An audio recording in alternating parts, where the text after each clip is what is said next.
Putin warns the world not to interfere in Belarus. Russian leader tells Angela Merkel any intervention will be unacceptable after EU threatens sanctions over rigged elections. Here's a summary of the article. Belarus has been rocked by days of mass protests since an August 9 election which saw Lukashenko, known as Europe's last dictator, claim victory with 80% of the vote despite widespread allegations of cheating. Poland said today it was monitoring the situation at its border with Belarus after Lukashenko claimed NATO was conducting a military buildup. Putin has told Lukashenko that Russia is prepared to assist and solve the problems that have arisen from external pressure. The Kremlin said, backing Lukashenko's claims that the protests are part of a Western plot to oust him. Lukashenko has ruled Belarus with an iron fist since 1994.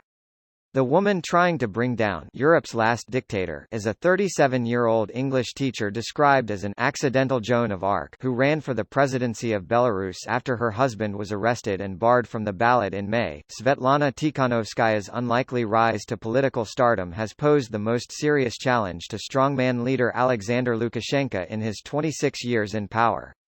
Sergei, now 41, is a prominent blogger in Belarus who hoped to run for president when Lukashenko sought a sixth term in this year's election. After Lukashenko claimed a disputed victory last week, Tikhanovskaya indicated she had left Belarus to be with her children. This post received a score of 37,000, with an upvote ratio of 96%. Here are the top comments in response to this article. Putin. We are the ones that interfere in elections. Screw you, Vlad. I'm rooting for Germany if you mix it up again. And for once Germany are the good guys. World War III, Reich redemption. Which side will the Italians choose? It matters more this time since it'll be its second time on either side, making it a more solidified alliance. The Allies. It would be China, Russia, and their little poverty assets versus the rest of the world's superpowers. It would be an ass-whipping. Putin is crazy enough to take it nuclear though. Don't be sure China sides with Russia. China will side with themselves and be happy they aren't the bad guy for the time being.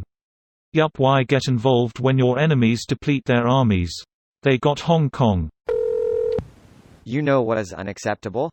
Invading Ukraine, poisoning rivals in other countries, undermining democratic elections, and the fraud in Belarus, and shooting down passenger jets.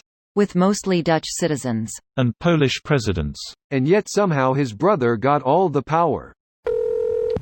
Rebuilding the Iron Curtain, one state at a time. More like losing any ally, one state at a time. They lost Ukraine, and perhaps Belarus soon. But they succeeded in taking back a portion of Ukraine. A highly strategic warm water port at that.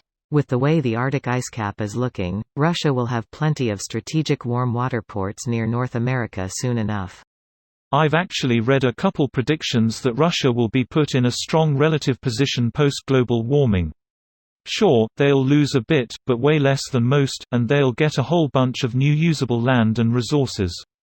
Most of Siberia is still usable land where people can live. It still isn't really utilized because it is too far away from everything and thus isn't very profitable to develop. The points you've stated are only applicable in a pre-climate change setting. The coastal area in Siberia is unreachable by ship, because it's cold water. As it warms, shipping and ports can open there. This also opens economic potential for Arctic shipping routes that don't currently exist. Also, Russia has a lot of natural resources that are difficult to access under the permafrost. The problem is, natural resources didn't bring immense wealth to Russia. The prices are dropping, renewable energy is taking over.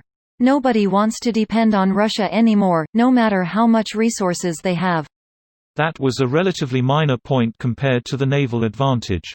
1. They'll have warm water ports, enabling new cities to thrive. There will be a massive food shortage, and Russia will gain some new farming land. The US, Canada, and Russia will be key food producers while Western Europe, Asia, and Africa croak. This video was automatically created by Reddit to speech. The article and comments in this video were selected from Reddit according to their upvotes, and any paraphrasing was performed by smmry.com, without any human intervention.